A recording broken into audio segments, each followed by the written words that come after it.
CMR jewellers సువర్ణ సంక్రాంతి సంబరాలు బంగారు ఆభరణాలపై 1050% తగ్గింపు. నమస్తే, నేను విజయ్. సో ఇప్పుడు మళ్ళీ లాక్డౌన్ తప్పదా? చైనాలో విజృంభిస్తున్నటువంటి హెచ్ఎంపీవీ వైరస్ ఇప్పుడు ఇండియా కూడా వచ్చే ప్రమాదం ఉందా?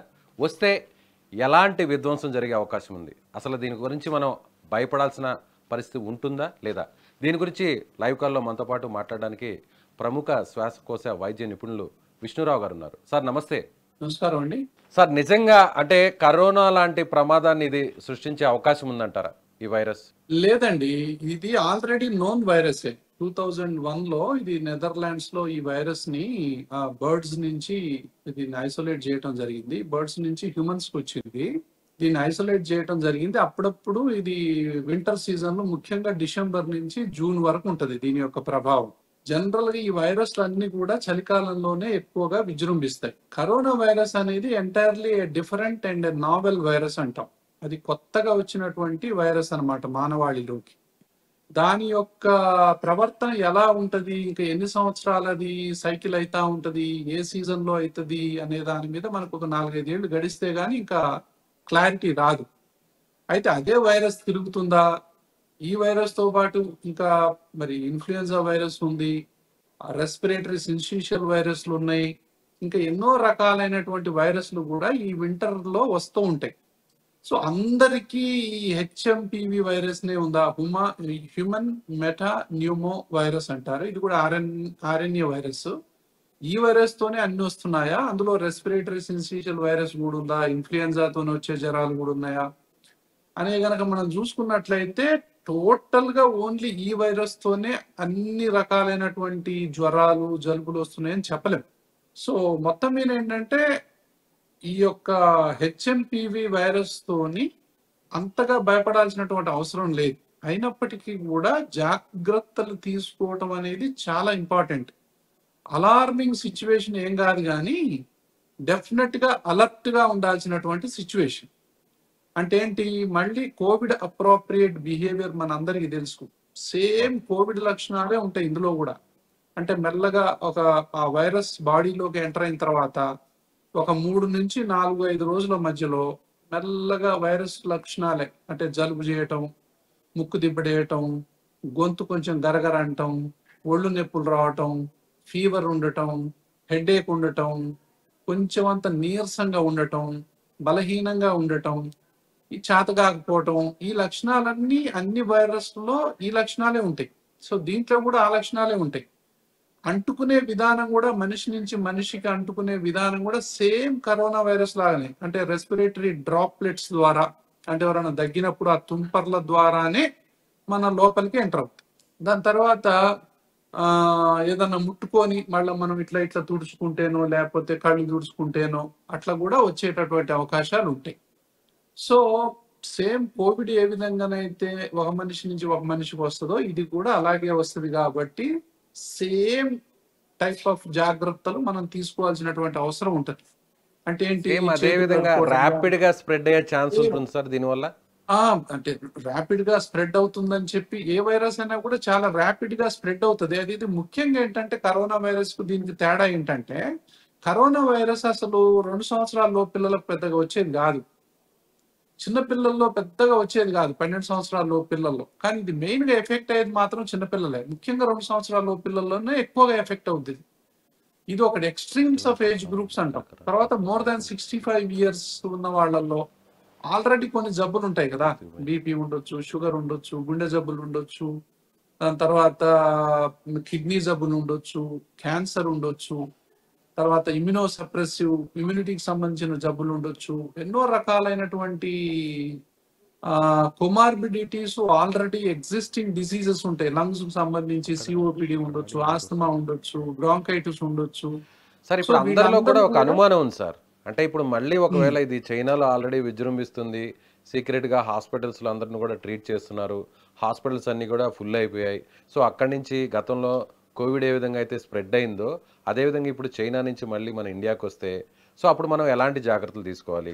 లాక్డౌన్స్ లాంటివి పెట్టాలా, లేదంటే క్వారంటైన్స్ లాంటివి పెట్టి మళ్ళీ కూడా సేమ్ అలాంటి జాగ్రత్తలు తీసుకోవాలా, లేదంటే కొంతవరకు జాగ్రత్త తీసుకుంటే సరిపోతుందా? ఇప్పుడు ఆ డౌట్స్ అనేది క్లారిఫై చేసే పరిస్థితి లేదు. అయితే కేంద్ర ఆరోగ్య శాఖకు ఎగ్జాక్ట్. సంబంధించినటువంటి కొంతమంది అధికారులు కూడా చెప్పడం జరిగింది. నిన్న ఒక ప్రకటన కూడా చేశారు. దీని మీద పెద్దగా భయపడాల్సినటువంటి అవసరం లేదు. మన ఇండియాలో అయితే మాత్రం ఇప్పటివరకు ఎక్కడ కూడా ఒక కేసు కూడా నమోదు కాలేదు అని చెప్పడం జరిగింది. కానీ కరోనా లాగా దీని గురించి జాగ్రత్తలు తీసుకోవాలి అనేటువంటి మాట ఎక్కడ కూడా చెప్పలేదు. మీరేమంటారు?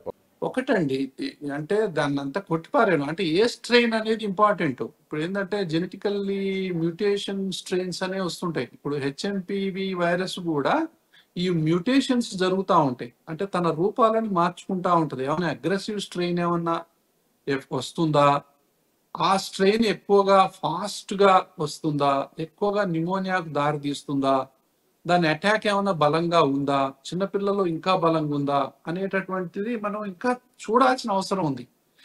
ఏదైనా కూడా ఏ వైరస్కైనా కూడా మనం ఎప్పుడు భయపడతామంటే దాని ఫెటాలిటీ రేట్, మోర్టాలిటీ రేట్ అంటాం. అంటే అంటుకునే వేగం ఎంత ఉంది, 100 మంది అది ఇన్ఫెక్ట్ అయితే ఆరోగ్యంగా ఉన్న వాళ్ళల్లో మరణాల సంఖ్య ఎంత, ఆల్రెడీ జబ్బున్న వాళ్ళల్లో మరణాల సంఖ్య ఎంత, చిన్నపిల్లల్లో ఎంత, తర్వాత వయసు మళ్ళిన వాళ్ళల్లో ఎంత అనే దాన్ని బట్టి ఆధారపడి ఉంటుందండి. ఏదైనా సరే మార్టాలిటీ రేటు మోర్ దాన్ ఒక 2-3 కంటే ఎక్కువ ఉందంటే is a cause of concern.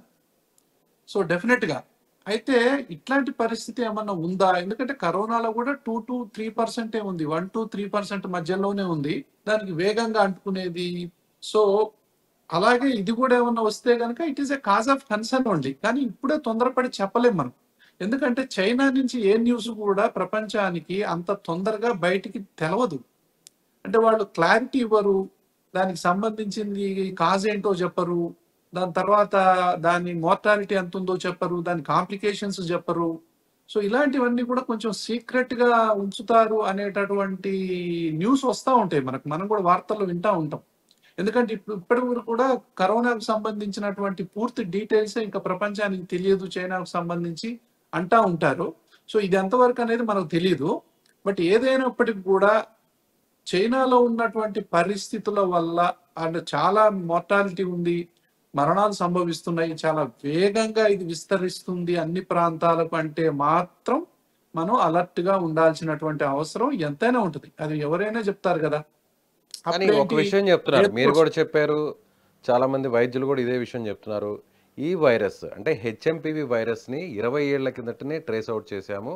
So నెదర్లాండ్లో ఇది ట్రేస్ అవుట్ అయింది అని చెప్తున్నారు. అయితే ఇప్పుడు అదే వైరస్ ఇప్పుడు స్ప్రెడ్ అవుతుందా, లేదంటే అది రూపాంతరం చెంది అంటే మ్యూటేషన్ మార్చుకొని ఇప్పుడు ఏమన్నా మళ్ళీ అది చైనాలో ఏమన్నా విజృంభిస్తుందా?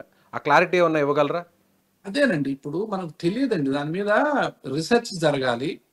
ఇదివరకు ఉన్నటువంటి అదే లైనేజ్ లో ఉన్నటువంటి వైరసా, అదే స్ట్రక్చర్ ఉందా, ఏమన్నా మార్చుకుందా రూపాంతరం అనేది ఆ వైరల్ స్టడీస్ చేయాలి. మ్యూటేషన్స్ ఏమన్నా అయినాయా, పాత వాటితో కంపేర్ చేసుకొని కొత్తది ఏమన్నా ట్రాన్స్మిషన్ రేట్ ఎక్కువ ఉందా, ఫెటాలిటీ రేట్ ఎక్కువ ఉందా అనేటటువంటిది రీసెర్చ్ లోనే మనకు తెలుస్తుంది. దాన్ని బట్టే ప్రపంచం కూడా మొత్తం జాగ్రత్తలు తీసుకునేటటువంటి పరిస్థితి ఉంటుంది.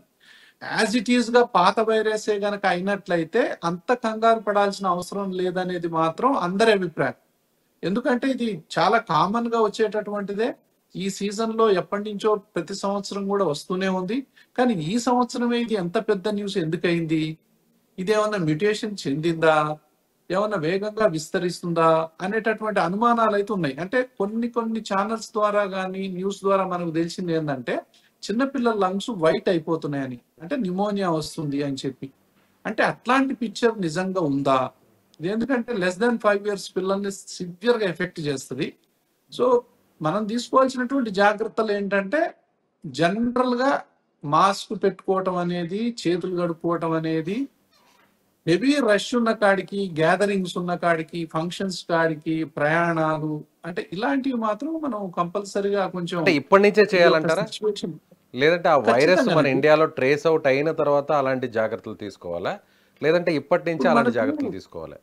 అంటే హ్యూమన్ మెటా న్యూమో వైరస్ అనేది ఎవరు వైరల్ కల్చర్స్ చేస్తారండి? జనరల్ గా వైరల్ ఫీవర్స్ వచ్చిన వాళ్ళందరికీ కూడా డాక్టర్స్ వైరల్ కల్చర్స్ ఏం చెయ్యరు. ఎందుకంటే అంత పెద్ద సివియర్ కాదు కాబట్టి పెద్ద మెడిసిన్స్ కూడా ఏమి ఉండవు. వైరస్ కి ఈ వైరస్ కి పెద్ద మెడిసిన్స్ ఉండవు. అయితే మిగతా ఇన్ఫ్లుయెన్జా ఏ, బి, సి అనే వాటికి మాత్రం వ్యాక్సిన్ ఉంది.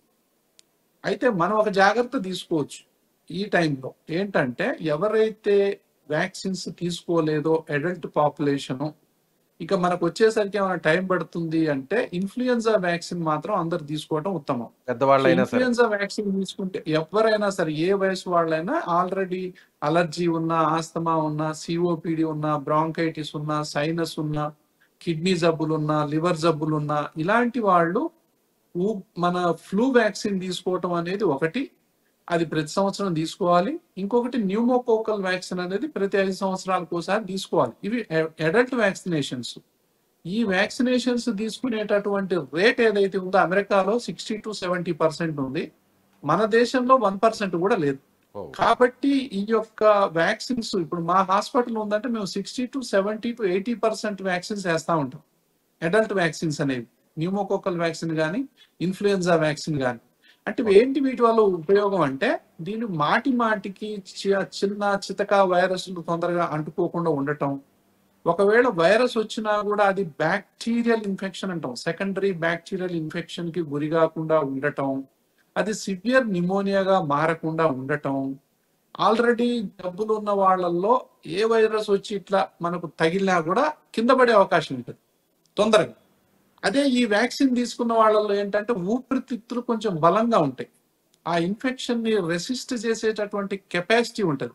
ఆ నిమోనియాని, సెకండరీ బ్యాక్టీరియల్ నిమోనియా రాకుండా ఈ యొక్క వ్యాక్సిన్స్ అనేవి మనకు గోడ కట్టినట్టుగా, అంటే ఇంటి చుట్టూ ప్రహరీ కట్టినట్టుగా పనిచేస్తాయి.